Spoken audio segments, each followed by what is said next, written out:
جب آپ 7 برس کے ہو گئے، 7 برس کے ہوئے تو ایک ضعیفہ عورت بوڑھی اپنے ایک بہو کو لے کر آ رہی تھی، زارو قطار رو رہی تھی۔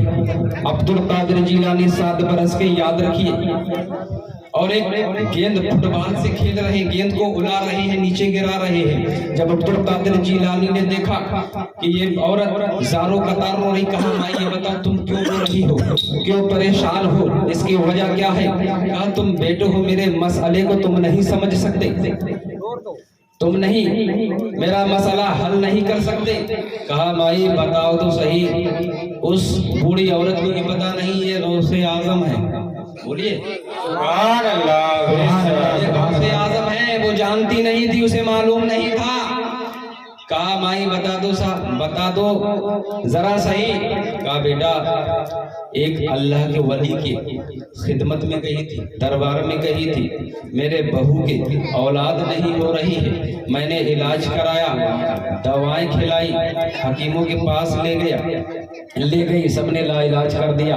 اب اس کے بعد اللہ کے ولی کے پاس لگی، بڑے پرہیزگار ہیں، بڑے متقی ہیں، بڑے تقوی والے ہیں، لیکن انہوں نے مراقبہ کیا، مراقبہ کرنے کے بعد اپنی آنکھوں کو بند کیا، لوہے محفوظ کو پڑھ کے دیکھا اور کہا اے بوڑھی عورت، تیرے بہو کی قسمت میں، تیرے بہو کی مقدر میں اولاد نہیں ہے، اسی لیے میں زارو قطار رو رہی ہوں۔ جب اتنا سنا عبد القادر جیلانی نے کہا مائی صرف اتنی سی بات، صرف اتنی سی بات؟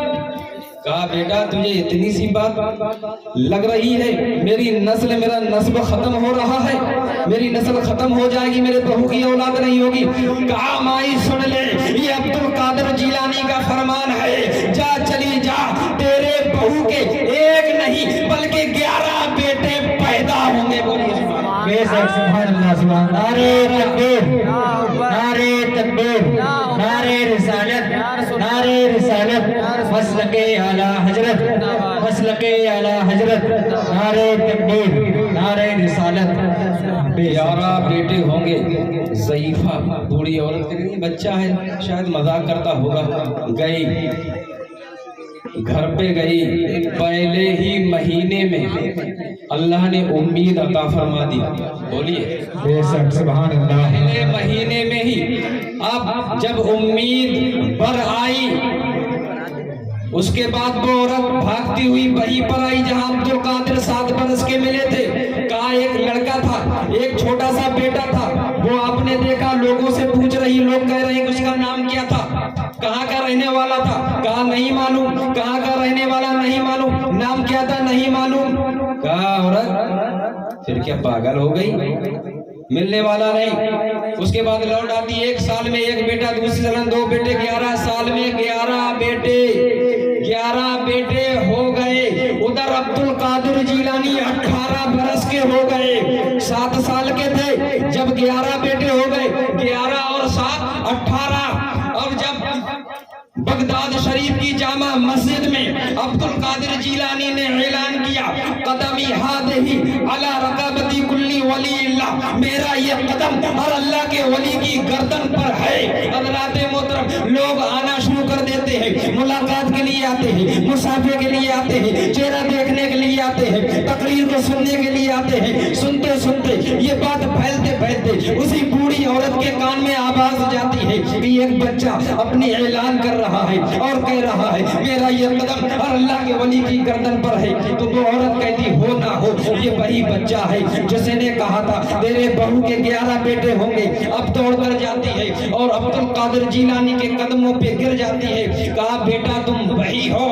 کہا مائی ہاں میں وہی ہوں۔ کہا میرا ایک مسئلہ ہے، جب سے 11 سال سے میرے دماغ میں وہی مسئلہ چل رہا ہے، میرے سمجھ میں نہیں آ رہی ہے۔ وہ بھی اللہ کے ولی تھے، بڑے پائے کے بزرگ تھے، بڑے پہنچے، بڑے اونچے، بڑے سچے، بڑے اچھے اللہ کے ولی تھے، جنہوں نے مراقبہ کیا اور بتایا تھا تیرے مقدر میں کوئی اولاد نہیں ہے اور تم بھی سچے ہو۔ تم اللہ نعرہ رسالت، نعرہ غوثیت، مسلک اعلی حضرت، بستی بستی کریا کریا، علماء اہل سنت، خواجہ کا ہندوستان، نعرہ تکبیر،